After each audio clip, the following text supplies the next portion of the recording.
first read the great Jane Austen when I was a graduate student, which is to say that I was a late comer. Lo and behold, she blew my mind.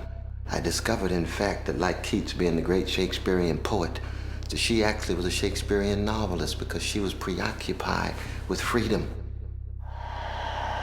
First, it was ironic, full of wit. It shifts a bit and becomes more cognizant of social constraints. And it ends with this wonderful fusion of wisdom and wit.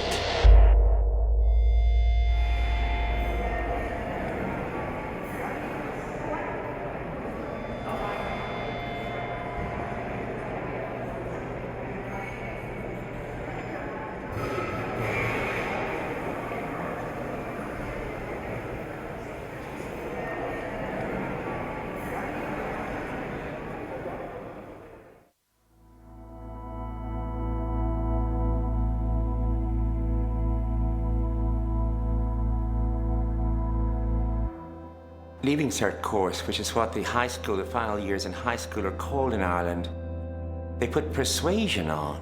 And it was an interesting time. It was before anybody started to say they're boys' books or girls' books, or they're Irish books or English books.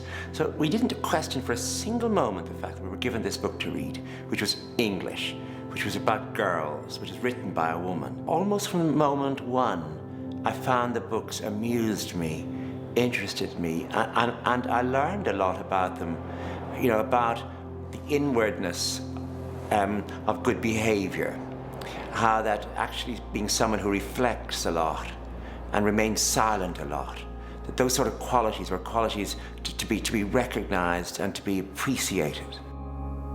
The idea of repose, the idea of some people being worthy of our full sympathy and others not, interested me greatly and still do. It's quite muscular, her writing. It's not sort of dainty as people expect it to be. It's quite, I mean, it's tripping and it's light, but it's kind of taut and grown up.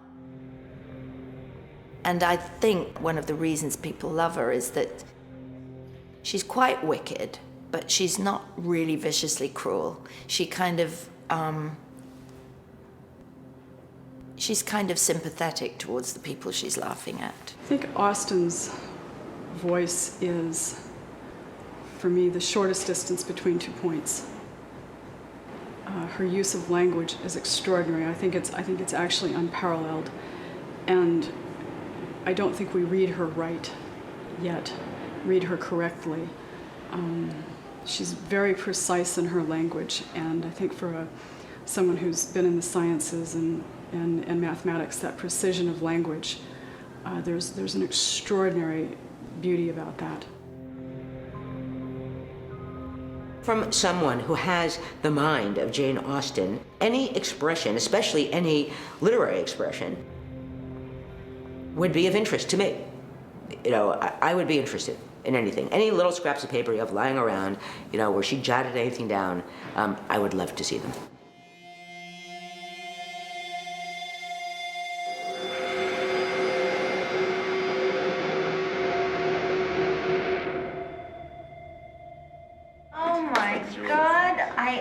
I'm completely amazed. Take these out.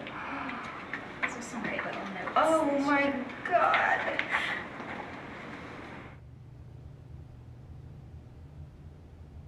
This is the first book. This letter is the earliest one in our collection. I see. 1796. Yes, the devil, Lady Susan. Oh, yes. Here on the other side. It's great you actually know it. Well, I guess it's usually classed with the juvenilia. My mother gave me Pride and Prejudice, and then Sense and Sensibility, the summer after I turned 13. I spent most of that summer reading and reading and reading. I loved both of those books deeply. I sometimes wonder now how I was able to understand them, but I understood enough to fall madly in love with Elizabeth Bennet.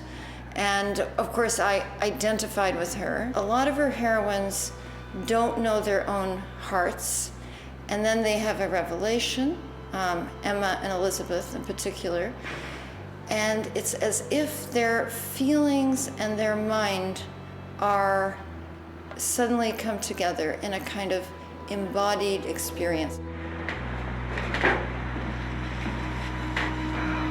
You know what's great too is looking at the punctuation in the manuscript. Yeah. It's extremely interesting because of course it's a sign of the character. Yes. And they're numbered perfectly. That's right. God, it's incredible. I have to do one thing here to look at this.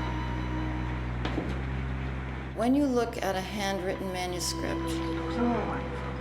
you have a sensation of the body writing. And that is an extraordinary feeling. When you're writing, you're using all of the parts of yourself that you know and many that you don't know. So what's coming onto the page is not an aspect of the self, but it's an aspect of the many parts of the self. And indeed, the more you work, the richer that self becomes. My dear Fanny, and doubly dear to me now, for dear sake, during her illness in writing those kind, amusing letters, at a time when I knew your feelings would have dictated so different a style. Oh, that's very important, isn't it, that your feelings have to be left out. You don't. Jane believed in that, didn't she?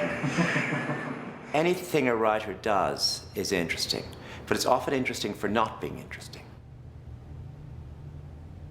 As there is, I think, with any important writer, a way of always believing they had some secret which they managed to both conceal and disclose in their novels. I think that's what we all do in our fiction, is we spend our time concealing ourselves and actually disclosing ourselves. This is one of her cross letters, I think, where she does the cross writing to save paper.